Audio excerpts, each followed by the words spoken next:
ወንድሜ ትሄዳለህ? የት? ኤርፖርት ነኝ። ችግር የለም ግባ። ምን ባክ ቼኪንግ ታይሜ 10 ደቂቃ ነው የቀረኝ። አሜሪካ ፍላይት አለኝ። እሺ በአፕሊኬሽን ይሁንልህ ወይስ እንዴት ትስማማለህ? ጀምረው በፈለከው አድርገው። በቃ 900 ብር ትከፍላለህ። 5000 እከፍላለሁ። እኔ ምንም የብር ችግር የለብኝም። ወንድሜ እኔ አሜሪካ ነው የምሄደው። ፍላይት አለብኝ በጣም። ቆይ ግን እንዳታስጀምረው። አንድ ላፕቶፕ የምሰጣት ልጅ አለች። እኔ እዚህ ሀገር ቀጠሮ አበሻ ለምንድን ነው ግን ቀጠሯችሁ የማይስተካከለው? ሄሎ እባክሽ አንቺ ሴትዮ መተሽ ላፕቶፖቹን ሰርጅልኝ። ቼኪንግ ታይሜ በጣም እኮ ረፍዷል እንዴ። ገና 21 ሰዓት ፕሌይ ላይ እንደምቆይ ታውቂያለሽ። ማታም እንዲሰራ ነው ያደርኩት። አታዝኑልኝም እንዴ? ሄሎ ሺት ስልኬ ዘጋ። አንዴ ባንተ ስልክ ልደውልላት እባክህ። ምንድነው አሁን $1000 ይሆናል አሁን ስልክ ምንድነው ለዚህ ሰው የምትጠረጥሩት? ምንድነው መተማመናችን የት ገባ ግን?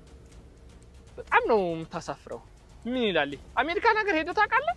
አይ አላውቅም። ዞር በሉና ሀገር ይሁን እንጂ ምንድነው ምንድነው እዚህ ሀገር ውስጥ መርመጥመጥ?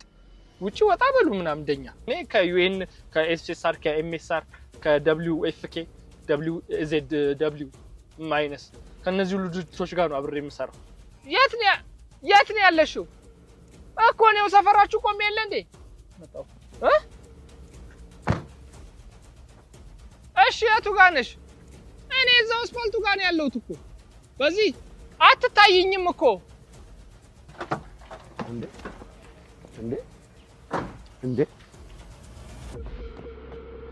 እንዴ እንዴ እንዴ እንዴ እንዴ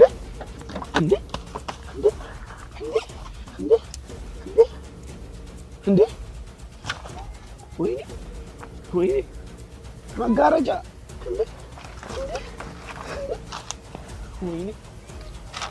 ወንድሜ ለወደፊቱ ተጠንቀቅ። ጭራሽ ምክርም አለው ወይ